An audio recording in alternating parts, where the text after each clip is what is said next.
Yeah. All right, so we're going to go live to our game right now. On the left, you see Lewis Laskin is facing off against Korey McDuffie on the right. Now we don't have the deck list yet for these guys. We're getting them in just a moment, but looks like Korey took game one. So taking a look around today, just in the brief time we've had, we're seeing some Caw-Blade, of course, playing the most obvious kind of inclusions in that deck being Sword of War and Peace and Batterskull.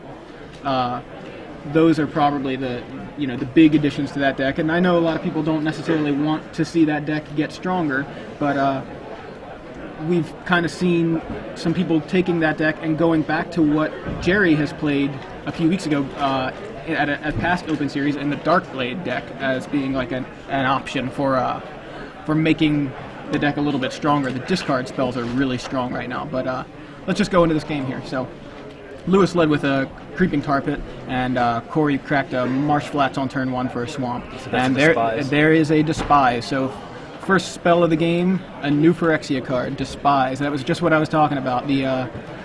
These one-mana discard spell, the suite that we have now in Standard, Despise, Inquisition, and Duress, are really strong right now. Korey took Lewis's Stoneforge Mystic. Seems like a good choice. Yeah, definitely a good play. And so Lewis cracks right back with an Inquisition of Kozilek, and we see Korey's got the new sword in his hand along with one of the old swords, Feast and Famine, along with 2 lands and a Go for the Throat, and looks like Korey lost his own Stoneforge Mystic, and Lewis preordains came with his Seacrum Coast. Yep. So, already seen 3 one-mana spells, 2/3 of which have been the strongest discard spells that we've seen in Standard in a while, since Thoughtseize, basically. So, Alrighty, Korey's going to drop down a Seacrum Coast and pass on back. And Lewis will follow up with an island. And it goes with another preordain. This is going to be a really exciting day to just see what cards people implement. I mean, I think some of it's obvious, but, Lewis shipped both those cards. And drew his card. Yeah, Remind me to tell you my nickname for Korey McDuffie later. Here we see Megan Holland, MTG Mom, in the background. She's here kind of like a runner for us, doing some tweeting, so follow the hashtag SCGFL if you want to see some of her thoughts, along with pretty much anybody tweeting about it. So Korey goes and drops the Sword of War and Peace, the new sword. Some people underwhelmed by it, others pretty excited about it. Lewis goes with a Jace and then a second Creeping Tar Pit added to the board. So we've got, Laskin has 2 Creeping Tar Pits, an island and a Seachrome Coast, and a Jace Bellerin. I'm sorry, I didn't clarify that a second ago. Korey has 2 swords in play, along with an island, a plains, a Seachrome Coast, and a swamp. So both players obviously on more of a Darkblade plan. Now I've heard rumblings of a blue-black deck that just splashes for Stoneforge Mystic. Which is a testament to the power of the card. Yeah. So they're not playing Squadron Hawks, which is pretty nuts. Now, I don't know, we haven't seen a Squadron Hawk yet out of either of these guys, so it could be, one of these decks could be it. Actually, we're just getting the deck list right now from Glenn. And Laskin adds his own Sword of War and Peace to the board, so we've got a whole lot of weaponry there on the table, but nothing to carry it, which makes me kind of wonder, are these decks not playing the ever-present Squadron Hawks, the Caw of the Caw-Blade? What's that? Okay, so we're half right. Yep. Joe already taking a look at the list. Go ahead. Korey is playing the Squadron Hawks, and Lewis is not. Okay. Lewis is playing 4 Stoneforge, 3 Spellskite, and 2 Vampire Nighthawk. This is his main deck that we're looking at. We not sure as far as his sideboard is concerned. He's got another a 4th Spellskite. Now that's what I was talking about. The main deck Spellskites are Malachir Blood Witch in the sideboard. Nice little old school. Yeah, haven't seen that in a while. But, yeah. So Laskin activates his Celestial Colonnade and attempts to equip it. And Korey lets it resolve, but then bounces the sword back to Laskin's hand. So Korey getting in for, or Korey losing 3 to the Creeping Tar Pit there. Now Korey with 2 swords on the board, It's funny, he's the one playing the Squadron Hawks, and he's got no guys. Passes the turn back to Lewis. Lewis drawing off of that Jace Bellerin. I mean, this is one of the things that's that gives me a little bit of solace about losing Jace the Mind Sculptor in the fall, is hopefully Jace Bellerin will still be around, because I miss that guy. Here you see, like, he's just drawing cards off of Jace Bellerin. Yeah. Jace Bellerin was a perfectly adequate Planeswalker before Jace the Mind Sculptor came around. And right. So we just saw a Go for the Throat took out Laskin's activated Creeping Tar Pit, so... And Laskin adds another basic land to the board. After fetching with a Marsh Flats, he added a Swamp. And there is Vampire Nighthawk. So this is an entirely different kind of Hawk, taking the place of Squadron Hawk here. You should call this deck Hawks with Fangs. Yeah. I haven't come up with any interesting puns yet, but there's the last counter off of Jace Bellerin to draw Lewis a card. Laskin has looks like 9 cards. A million cards in hand. I mean, I don't think it's 9. It must be. He must have been 8, and now he's 7. Played a land.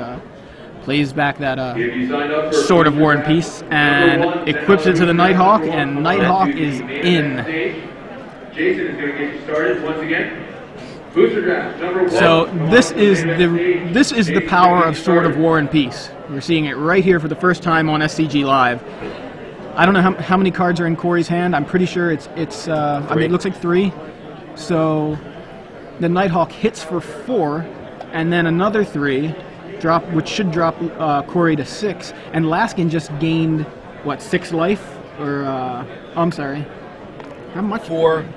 Plus another 6 from the cards. Right, exactly, because he had the Nighthawk's lifelink plus the 6 cards, so he gained 10 life. Crazy. That's ridiculous. Wow, Nighthawk with Sword of War and Peace. That's a huge, seems good. Huge swing. So we just went from a game that had Lewis at 19 life and Korey at 13 to Lewis at 29 life and Korey at 6. And Korey's sword's not doing too much for him right now when he has nothing to put them on. Yeah, he's gonna pick those up. Yeah, that is.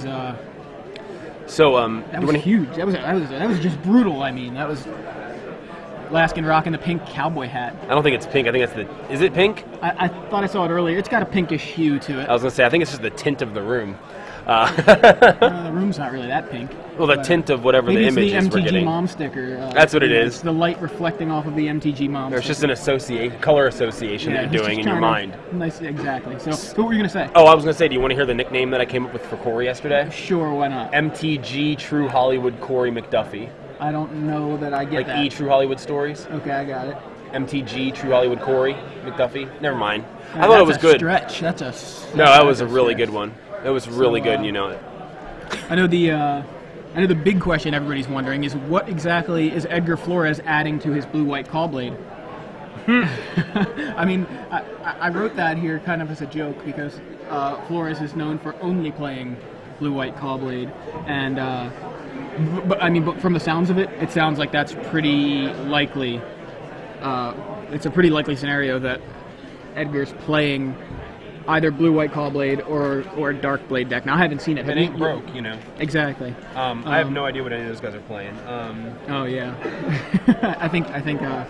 That was a lie, but you know that's okay. I'm not gonna. We don't necessarily need to spoil it. Yeah, I'm not gonna spoil anybody's lists until we have them up on the. So taking a look at these lists that we have in front of us, we've got obviously the cards we've seen already. We've seen spells. We've already mentioned Spellskite. We haven't actually seen it on the board, but we've seen the Despise, and we've seen Sword of War and Peace just in that game alone. Batter Skulls around. Yeah, we've got looking at Laskin's list. He's got 1 Sword of War and Peace, 1 Sword of Feast and Famine, and 1 Batter Skull as his equipment suite. But a lot of neat one-ups in there. Right. This is his main deck. I'm taking a look at just to give you guys a look at that first before we discuss sideboarding. But he's got a main deck Divine Offering, which I think is important at this point. He's also got a main deck Dismember. That's one of the new cards from New Phyrexia. Yep. I really love that card. It's one of my favorites. I want to play the Merfolk Legacy. Yeah, well, you can. I know. You very well can play probably it. will. Yeah, I mean, it's the snuff out that you don't need. That doesn't require black or doesn't require a swamp, right? Right. So, but that's for tomorrow. For today, save it. It's just as strong, I think, in standard. Now, obviously, Laskin can pay the black, but but when he doesn't need to, it's a really valuable tool to have there. Just for a 1-mana removal spell that takes out. Disfigure good amount of is an awesome card. It is. It costs 1 mana and it's -2/-2. Yeah, so you're basically I'm saying like if that's good. If that's good, a -5/-5 seems about 2.5 times as good. Roughly, yes. Approximately 2.5 times. So he's got 3 main deck Despise and 4 main deck Inquisition of Kozilek. Despise, as we saw there in Game 1, both of those cards. Despise, I think, is my pick for best uncommon of New Phyrexia for Standard. I don't know if you've given that any thought at all. Somebody asked me on Twitter a couple days ago, and I thought about it for a second, but I think Despise for Standard, for Legacy, it's Mental Misstep. I think that's pretty obvious. At least it's obvious that I would pick Mental Misstep. Yes, maybe, it is. being that I have a love for playing blue. But what were you going to say? It looked like you had...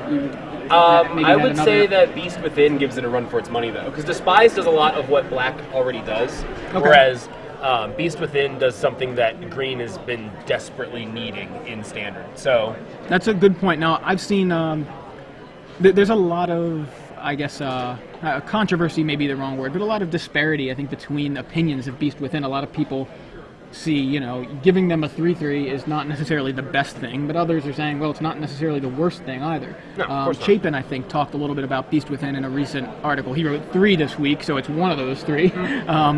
But about how, giving them, or bouncing their 3/3 with Jace, which is what a lot of people say, I'll just Beast Within something, and then I'll bounce it. Like, that's not nothing. That's you're taking a counter off your Jace. You're doing something to get rid of that. Right. And that's not nothing. So that 3/3 is something you need.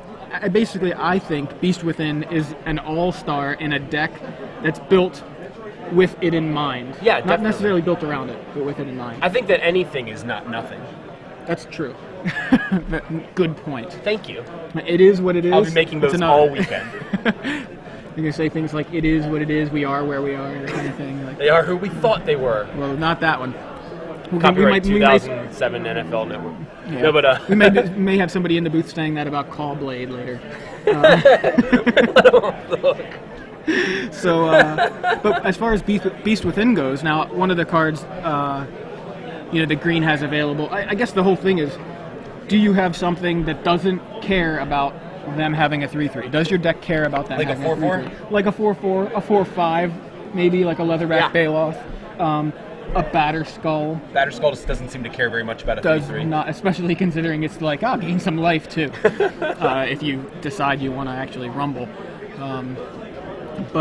Beast Within, I can see being a contender, but I'm not sold on it entirely. I'm going with Despise. You haven't convinced me to change my mind. So it looks like the game started, and there we go. Korey leading with an Inquisition of Kozilek off of a Darkslick Shores, and showing Surgical Extraction. There's another New Phyrexia card. Inquisition, Creeping Tar Pit, Vampire Nighthawk, Vampire Nighthawk, Preordain, and 2 Stoneforge Mystics. Now this is a decision because obviously you want to take the Stoneforge Mystic, but when he's got a second one, that's not so good. Now here I think really you take the Preordain, because he's got 1 land. There's a 1-lander, and it's a Creeping Tar Pit. So he can't play that Stoneforge Mystic unless he hits a white mana source. So that's true. Laskin's going to rely on that Preordain, which looks like it was going to be a turn 2 Preordain, depending on what kind of land he draws. He's relying on that Preordain to dig him into the right color mana. This is a really slow-looking hand for Lewis. Is an interesting choice, too. It is. I mean, and you can always Inquisition the Inquisition. I think at this point, what I would do is take the Preordain, because Laskin's already got a slow hand, mana light, and his only land that he has comes into play tapped, so he can't even rely on it. He's not doing anything turn 1 unless he top decks a land. Right. So there it is. Korey takes the Preordain too. So now Laskin is reliant on the top of his deck for help. So obviously plays the Tar Pit and passes the turn. I would have been a little more on the offense with that though. That's just me. That's why I'm not sitting at this feature match and I'm sitting here behind the booth. I think that was a pretty offensive play right there. I mean, he said, "I'm taking away your ability to, to fix your mana." Now, what we can see of Lewis's hand is that he drew a SCGOrlando Coast turn 1, and then on turn 2, just I think picked up a second preordain. So Laskin plays his SCGOrlando Coast, taps it, and plays his Stoneforge Mystic after Korey passes the turn, playing the Squadron Hawks that he was digging for all last game. So so there you actually see one of the downfalls of playing discard is that the players are playing off of the top of their decks, and sometimes the top of their deck is on the same team. Sometimes they just draw it. Right. So Laskin plays a Mystic and searches for Sword of War and Peace, which we saw wreck Korey last game. I don't think that's the last time we will see that interaction this weekend. I have a feeling. So Korey, with his Squadron Hawk, his lone Squadron Hawk in play, plays a preordain off of a Darkslick Shores. Right now, just has a Plains in play untapped, and draw a Stoneforge Mystic of his own. Plays a second Darkslick Shores and plays a Stoneforge of his own. So. Dun, dun, dun, dun, dun, dun. I think he passed Batterskull, passed Sword of War and Peace. Oh no, there's Batterskull. So here we have our first appearance of Batterskull in a Star City Games Open Series SCG Live feature match. I think Lewis may have played one at the end of the last game, but it was irrelevant at that point. Okay, I saw the scoop. I think I must have been looking at the I saw him like flash one somewhere. That's probably what it was. Maybe he flashed one. So. All right, so Korey tapped out, swings with the Squadron Hawk, passes a turn back to Lewis. So Laskin looks like he's about to play Inquisition of Kozilek. Yep. And I think he already at least had the Batterskull in. Oh, Batterskull costs 5. Never mind. Yep. I'm thinking of Duress for some reason. But yeah. So there's a Despise, 3 Squadron Hawks, a Jace, and Batterskull, and it looks like Sword of War and Peace there at the end, the bottom left, or is that a Marsh Flats? I'm actually... Marsh Flats. Is it a Marsh Flats? Yeah. Okay. I felt like it looked more like a sword, but... No, it's a... Yeah, the fact that the part that's covered up is the part that would help me differentiate between whether or not... I'm still not convinced that that's a Marsh Flats. It could be. It's one or the other. I'm pretty sure it is. Looks like he just took a Squadron Hawk, one of the... Yeah. It's a glare on the graveyard, but there's only 2 left. So Korey's left with Despise, Squadron Hawk, Jace, Batterskull, and possibly Sword of War and Peace. Now, the one thing that makes me think it was a Marsh Flats is that that is a Marsh Flats? That he didn't take it with Inquisition. And Laskin adds a second Stoneforge Mystic of his own, and is digging for some equipment right now. And it looks like he's getting sort of Feast and Famine. By the way, the cowboy hat is pink. Did you see the other angle? The other angle made it very clear. Yes. No question there. He searches up a Feast and Famine there. Yep. That sword's old hat. Right? I mean...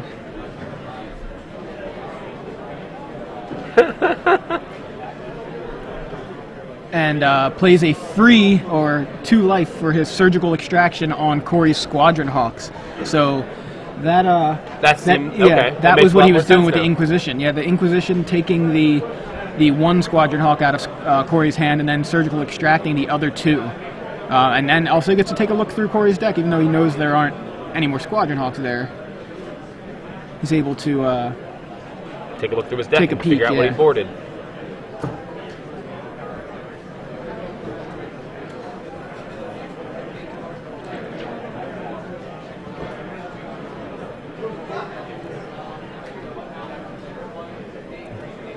So...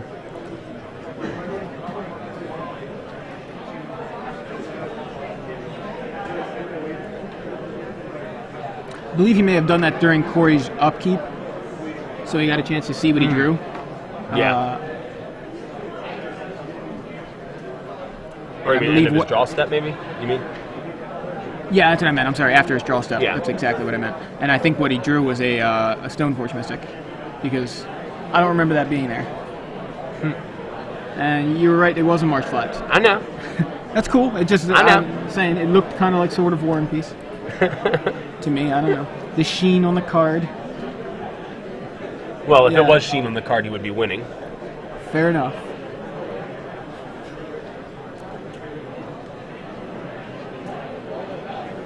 So, Korey plays and cracks the Marsh Flats. I knew it was going to come, right after I said sheen, I figured that was a likely...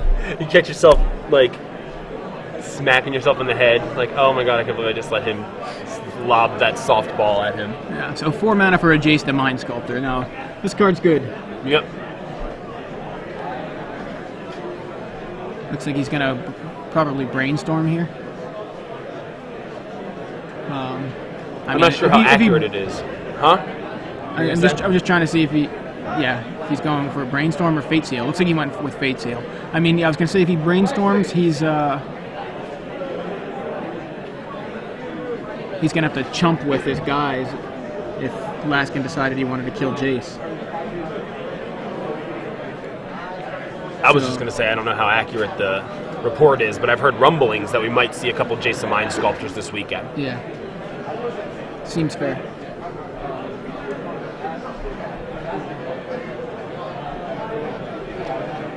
Now, what we haven't seen is the spell skite that we were talking about a few minutes ago. Okay, Korey Fate Seals and then in with the Squadron Hawk. The spell skite's main deck. Actually, let's talk about that after after the action. Yeah. So, Laskin goes with a Preordain off of his Creeping Tar Pit, and ends up drawing looks like a Plains. Yeah. He was a little land light there. Yeah, so there's the Plains. He's got a second Preordain, or an additional Preordain. I don't think it's his second. It's about the third of the match. And there it is. So Lewis just doing some digging of his own here after that Fate Seal. And I think that was a Vampire Nighthawk that he drew. A little tough to tell.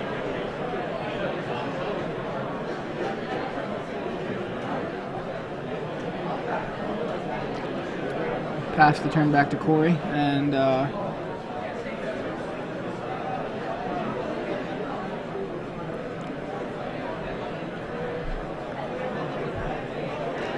so, I was going to say about the, Korey choosing to play Jace last turn seemed like a good play, even though a lot of people probably are thinking, he has that Battered Skull, he could have viled it in at some point. Using the Stoneforge Mystic, but he just chose to play Jace. I think that was probably the right call there. Yeah, it did. I mean, seems to be working out for him. I mean, he could preordain now, set up his,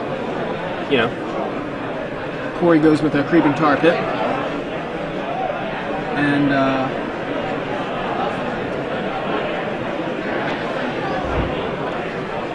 he sure is thinking about that preordain. Yeah. So Lewis now uses his Stoneforge Mystic to violin Sword of Feast and Famine at the end of Korey's turn, and now untaps with the old sword in play. There was a sword that was around. I vaguely remember it, sort of Body and Mind, but I don't know. I feel like it's just it's a thing of the past. That's a weird. I don't think that's real though. That's a weird name. Yeah. So when Laskin attempts to equip the sword to a Stoneforge Mystic, Korey has the go for the throat in response to the equip, and Lewis plays a Glacial Fortress. Now he can obviously go with the equip again here, which looks like he. Oh no, thought that might be what he was going to do, but there's a Vampire Nighthawk. Kind of wish you still had that go for the third, don't you? Yeah. So, but there's the Battered Skull off of the Stoneforge Mystic that we suggested, or that we mentioned last turn. So Korey now. Tim Atten's a germ. Isn't it Tim Aiton? Aiton. Whatever. He ain't here. All right. So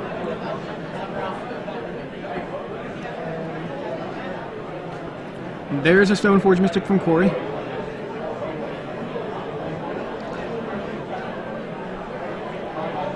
What do you think about basically the cutting of the Squadron Hawks from Caw-Blade to build more of a?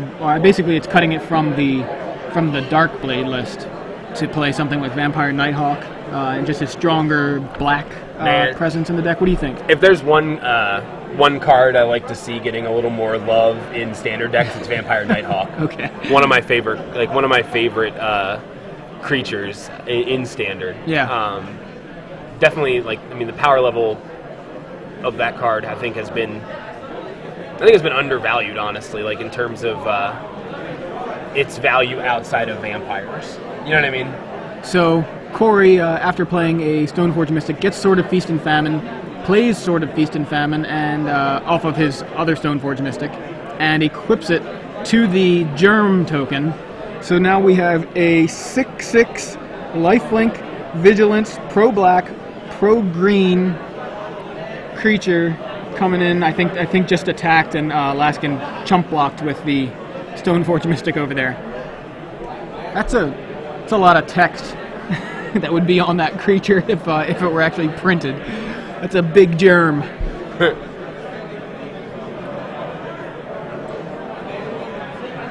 I suspect we won't see many decks without Stoneforge Mystic today. If I had to guess. We'll have to talk a little bit about Stoneforge Mystic. I think we definitely in the downtime. I don't know if I think we do have some differing opinions on Stoneforge Mystic. I have some pretty strong opinions. You think it's bad, and I think it's good. Yeah, I think I have some very strong opinions about Stoneforge Mystic. But I have very strong opinions. That's cool. I'm interested to hear them, or to talk to you about them. So, Laskin under some major pressure from that Germ token. Preordain. Yeah, there's Preordain. Obviously, it's tough from a deck that now is so heavy black. Facing against a Sword of Feast and Famine. Yeah. It's really I don't even know what he's digging for exactly. He's basically looks like he's got to dig for artifact removal. That's the one thing about Batterskull a lot of people don't really think about, is that it creates a black creature too. Right. So yeah, it creates a black creature. So obviously Doomblade not so good against it, which Lewis does play a main deck Doomblade and another in the sideboard. So it looks like Laskin's going to Jace. Yeah, that's what I was going to say. Legend rule away, Korey's Jace the Mind Sculptor, and swing in with a Vampire Nighthawk. So that's another thing we should talk about at some point. Legend rule? The legend rule? Yeah, it's been a little topic of discussion recently. So I haven't heard too much about it, but I heard kind of the basics of the discussion from my roommate. So Korey with a commanding presence, just that Germ is a commanding presence right now on the table. Laskin completely tapped out besides his Sword of Feast and Famine, which it's not relevant at all. Laskin's going to get hit hard right here. I really, wonder what his plan is here. Because that's he's going to get hit, looks like, with a Tar Pit, Squadron Hawk, Stoneforge Mystic, or maybe he's changing his mind here. Looks like, all right, Tar Pit, Stoneforge Mystic, so that's 4, plus the 6 from the Germ. So he's taking 10 damage there. Yeah. Loses a Marsh Flats. I believe Laskin's empty-handed right now. No, he's still got something, at least one. Yeah, and that's a Sword of War and Peace. After I think Korey just played a discard spell, just didn't get to see what it was. He tapped it off of the. No, he discarded the Marsh Flats off of the Sword of Feast and Famine. Yeah, and then Korey tapped his Darkflick Shores for something that he put in his graveyard so quick that I missed it. And then Laskin discarded the Sword of War and Peace. So Korey, a lot of action, plays and yet another Stoneforge Mystic, I believe, for a. Which I think he picked up a Sword of War and Peace. So that's in his hand, and he moved the Sword of Feast and Famine to his Squadron Hawk, so now there's... Finally he gets that Divine Offering. It might be too little too late at this point. Yeah, at this point, so we have, the Vampire Nighthawk isn't getting through the Squadron Hawk that Korey just suited up with the sword. Laskin does manage to revoke existence on the Batterskull, but Korey still with 29 life to Laskin's 7. And Korey has the unblockable tar pit too. Yeah, he's got an unblockable tar pit and a 3/3. Yeah, he's hiding a lot of it down on the bottom left. He must have. He's got at least 2 Dark Slick Shores, I believe, in play. Yeah, there they are. So he activates the tar pit.